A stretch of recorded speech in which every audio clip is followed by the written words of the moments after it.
বেশ কিছুদিন ধরেই সংখ্যানুপাতিক বা পিআর পদ্ধতি নিয়ে চলছে নানা আলোচনা। এ নিয়ে রাজনীতির মাঠে তৈরি হয়েছে জটিল এক সমীকরণের। সংবিধান সংস্কার কমিশন এবং নির্বাচন ব্যবস্থা সংস্কার কমিশনের প্রস্তাবের ভিত্তিতে শুধু জাতীয় সংসদের উচ্চকক্ষে পদ্ধতি চালুর বিষয়ে কাজ করছে জাতীয় ঐক্যমত্য কমিশন। তবে প্রস্তাবটি নিয়ে প্রধান রাজনৈতিক দলগুলোর মধ্যে প্রকাশ্যে দেখা দিয়েছে মত বিরোধ।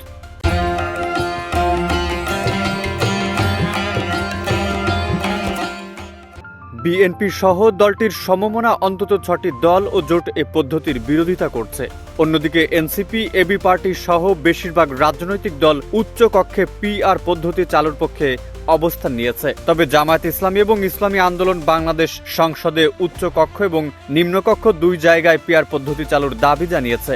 সংশ্লিষ্টরা জানান, নির্বাচনের এ পদ্ধতি সংবিধান সংস্কারের সঙ্গে জড়িত। এ বিষয়ে রাজনৈতিক ঐক্যমত্য না হলে কয়েকটি গুরুত্বপূর্ণ সংস্কার আটকে যেতে পারে। এ ব্যাপারে জাতীয় ঐক্যমত্য কমিশনের সদস্য ডক্টর বদিউল আলম মজুমদার গণমাধ্যমকে বলেন, প্রাথমিক আলোচনায় রাজনৈতিক দলগুলোর মধ্যে ভিন্ন ভিন্ন মত পাওয়া গেছে। আরও গভীর আলোচনার মাধ্যমে ঐক্যমত্য সৃষ্টির চেষ্টা করা হবে। এক প্রশ্নের জবাবে তিনি বলেন, এটি অন্যতম একটি মৌলিক বিষয়। এখনই এ বিষয়ে আর কিছু বলা ঠিক হবে না। বর্তমানে যিনি সর্বোচ্চ ভোট পান তিনি নির্বাচিত হন। এমন পদ্ধতি চালু রয়েছে দেশে। যে দলের প্রার্থী বেশি আসন পান সেই দল সরকার গঠন করে। বিগত নির্বাচনগুলোতে এভাবেই ফলাফল নির্ধারিত হয়েছে।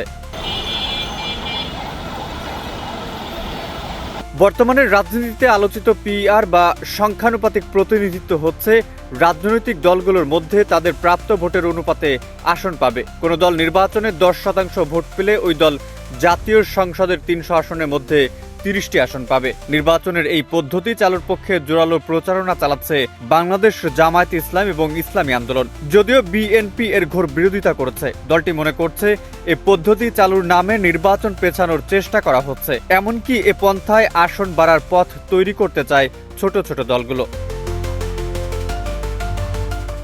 জাতীয় ঐক্যমত্য কমিশনের 29 জুন অনুষ্ঠিত বৈঠকে সংসদের নিম্নকক্ষ ও উচ্চকক্ষ এবং পিআর পদ্ধতি নিয়ে আলোচনা করা হয়।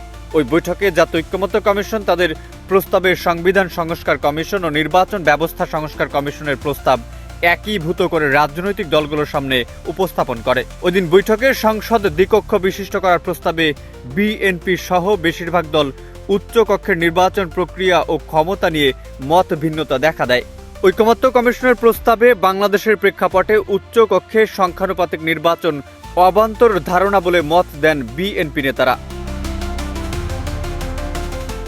পিআর পদ্ধতির বিরোধিতা করে বিএনপি আয়োজিত এক আলোচনা সভায় বিএনপির ভারপ্রাপ্ত চেয়ারম্যান তারেক রহমান বলেন, সংখ্যানুপাতিক নির্বাচনী ব্যবস্থা ঐক্যের পরিবর্তে বিভক্তিমূলক সমাজ এবং অস্থিতিশীল সরকার সৃষ্টির কারণ হয়ে উঠতে পারে কিনা তা সব রাজনৈতিক নেতাকে ভেবে দেখার অনুরোধ করব।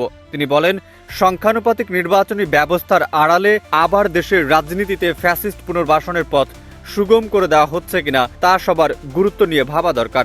নিত্য নতুন ইস্যুর সামনে আনলে ষড়যন্ত্রকারীরা মাথাচাড়া দিয়ে ওঠার সুযোগ পাবে।